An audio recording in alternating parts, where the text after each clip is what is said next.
مشہور سا واقعہ ہے، صرف اشارہ عنوان کی مناسبت سے۔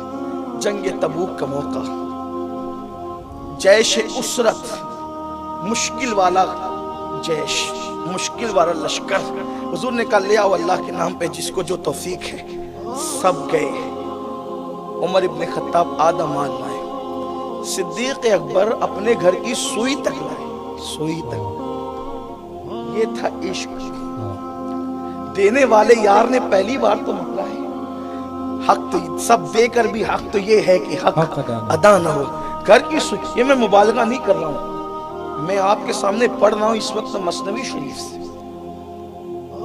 عارف رومی جلال الدین علامہ رومی کی مثنوی سے میں اس کا مفہوم پڑھ رہا ہوں کہ گھر کی سوئی تک لائے، اور صرف سوئی نہیں لائے، پورا مال، پورا اثاثہ، جھاڑو تک لائے۔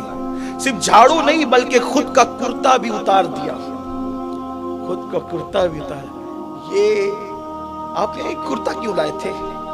اصل بات عشق۔ تو بات دور نکل گئی۔ عرض یہ کر رہا تھا کہ عشق قانون کے اوپر کی بات کرتا ہے۔ صدیق اکبر رضی اللہ تعالیٰ عنہ کرتا بھی لے کر آئے، گھر کی سوئی جھاڑو تک لے آئے، اور کرتا بھی۔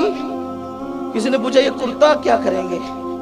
تو کہا کہ تمہیں نہیں پتا کہ حضور جا رہے ہیں جہاد کے لیے، جنگ کے لیے، کوئی نہ کوئی تو شہید ہوگا۔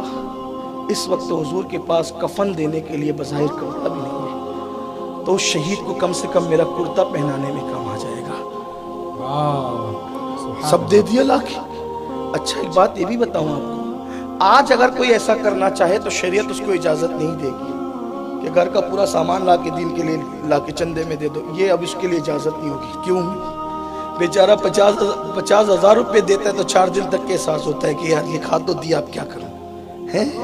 وہ پورا لا کے دے گا تو پتہ نہیں کیا ہوگا۔ تو کہا کہ تیرا دل ابھی اس قابل نہیں ہوا کہ تو پورا لا کے دے، کیونکہ وہ صرف صدیق کا مقام تھا۔ مقام صدیقیت ہے نا، اس مقام پر اب کوئی فائز نہیں ہے، اس لیے کوئی پورا لا کے دے بھی نہیں سکتا، اس کے لیے جائز بھی نہیں ہوگا، کیونکہ اس کے بچے محروم ہو جائیں گے، پتہ نہیں کیا کیا ہوگا۔ وہ سب مفتیان کرام اس کی پوری تشریح کریں گے، اس لیے ابھی کوئی پورا اثاثہ لا کر نہیں دے سکتا۔ صدیق اکبر نے لا دیا اور خود کیا کیا؟ ٹاٹ پہن لیا۔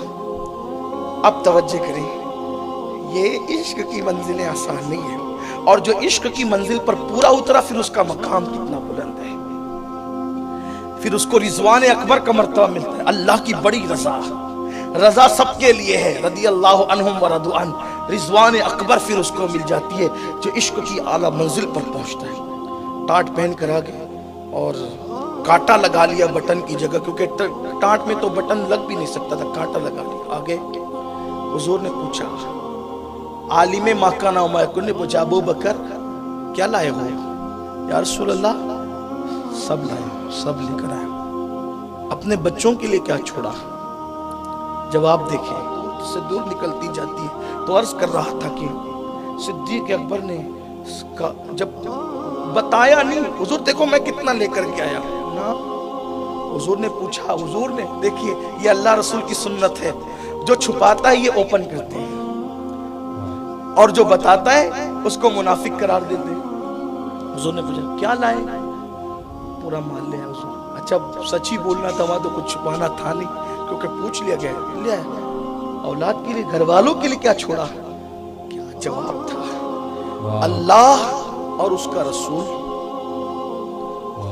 سبحان اللہ۔ امت کا سب سے بڑا توحید پرست جس نے کبھی شرک نہیں کیا، زمانے جاہلیت میں بھی شرک نہیں کیا، کبھی اللہ کے سامنے اللہ کے نام کے ساتھ رسول اللہ کا نام کبھی نہیں چھوڑا، کبھی نہیں چھوڑا۔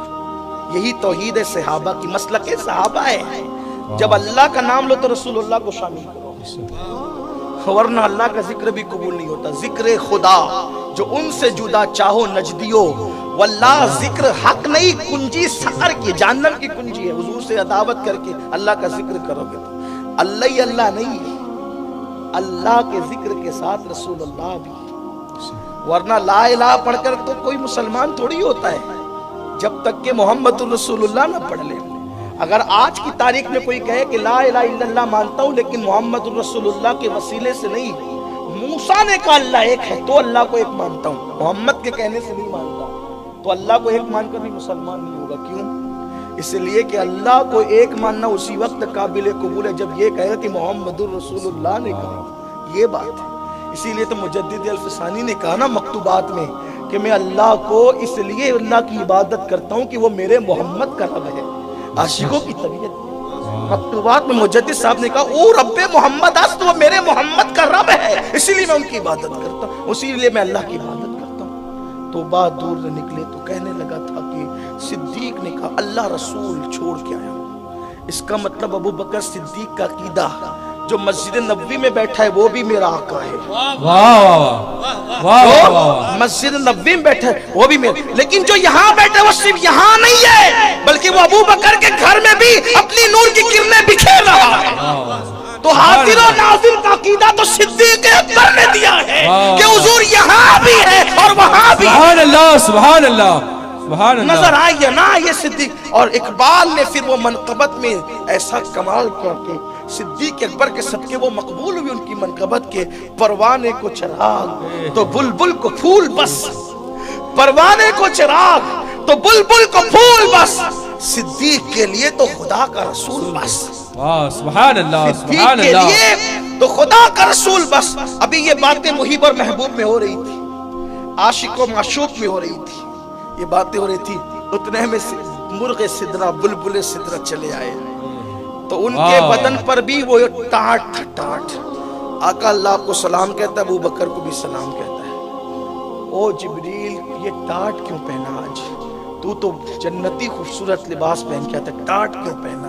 حضور آپ کے یار نے جو ٹاٹ پہن لیا تو سارے ملائکہ کو قدرت نے یار کی محبت کی وجہ سے ٹاٹ پہنا دیا، آج فرشتے ٹاٹ میں آ گئے ہیں، وہ ٹاٹ والے فرشتے بھی آج اس گدڑی میں آ گئے ہیں جو ابو بکر نے پہنی ہے۔ اور پھر اسی پہ بس نہیں کیا، جبریل کہتے یا رسول اللہ آج اللہ آج اللہ آج اللہ ابو بکر سے پوچھ رہا ہے، اللہ پوچھ رہا ہے، عاشقوں کی ممنون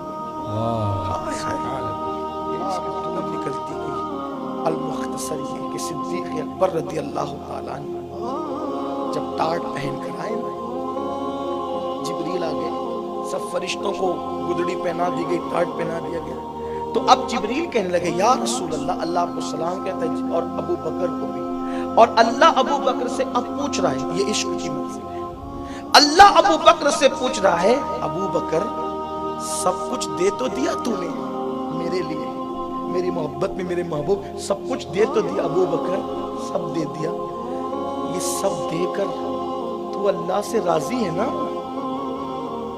بھی دے کر ناراض تو نہیں ہو گیا کہ مجھے دینا پڑ گیا؟ یہ سب کچھ دے کر تو اللہ سے راضی ہے نا؟ راضی ہے کہ نہیں یہ بتا، دے کر راضی ہے کہ نہیں؟ اللہ اکبر، اتنا سننا تھا۔ سرکار کہتی ہے ابو بکر اللہ کا پیغام کیا ہے تمہارے لیے؟ عرض کی حضور میرے ماں باپ آپ پہ قربان کیا ہے؟ ارشاد ہوتا ہے اللہ تمہیں سلام کہہ رہا ہے، اور یہ جبریل آ کر کے کہہ رہے ہیں کہ اللہ پوچھ رہا ہے تمہاری خیریت، اللہ پوچھ رہا ہے کہ یہ سب کچھ دے کر ابو بکر اللہ سے راضی ہو کے ناراض ہو، راضی ہو کے نہیں؟ اللہ اکبر۔